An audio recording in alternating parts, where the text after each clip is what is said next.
en défense sur ce contre bordelais où Giresse pouvait s'attendre à trouver 2-3 défenseurs maximum.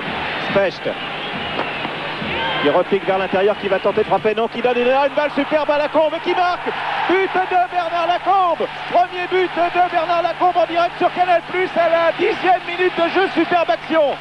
Et voilà, et il faut se souvenir qu'à l'origine de cette action, on retrouve Léonard Specht, le même Léonard Specht que l'on a vu marquer un but à Marseille et qui maintenant a pris une confiance formidable en lui. Vous voyez, il adresse cette passe, Lacombe la contrôle en pleine course, il se relève après avoir été accroché et immédiatement, du bout du gauche, il frappe avec une soudaineté extraordinaire. Vous voyez le geste de Lacombe le pouce vers Léonard Specht pour le remercier de cette place.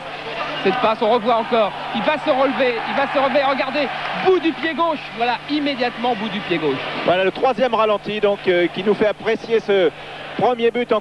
Et très fort physiquement. Ah, belle ouverture de Giresse pour Bernard Lacombe et penalty. Penalty pour une faute de Pouchkov sur Bernard Lacombe. Penalty à la 19e minute de jeu.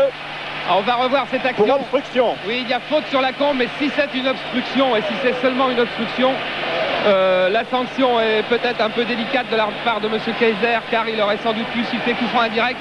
On reverra sans doute tout à l'heure le ralenti. Voilà, on va voir la passe de Giresse. Regardez Lacombe. Ah, il y a obstruction, épaule sur la poitrine de Bernard Lacombe. C'est au libre choix de l'arbitre. Il pouvait siffler ou coup franc indirect pour cette obstruction, ce qui est une des lois du jeu, ou penalty s'il pense que c'est un petit peu au-dessus de la limite. En tous les cas, c'est un penalty que va tirer Dieter Müller.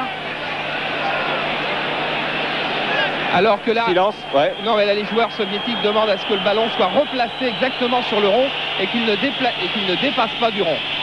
À la demande de Lysenko et M. Kaiser laisse le ballon là où il est. Voilà. Dieter Müller. Et le gardien repousse Krakowski qui est coutumier du fait sur la reprise. Il n'y a pas eu but. Krakowski qui est Dieter Müller qui se tient la tête à deux mains. Krakowski qui avait déjà repoussé un penalty au tour précédent à Dniepr contre l'équipe Levski de Sofia. C'est un spécialiste des penaltys. On a appris ça hier soir avec l'arbitre, avec l'entraîneur M. Yem.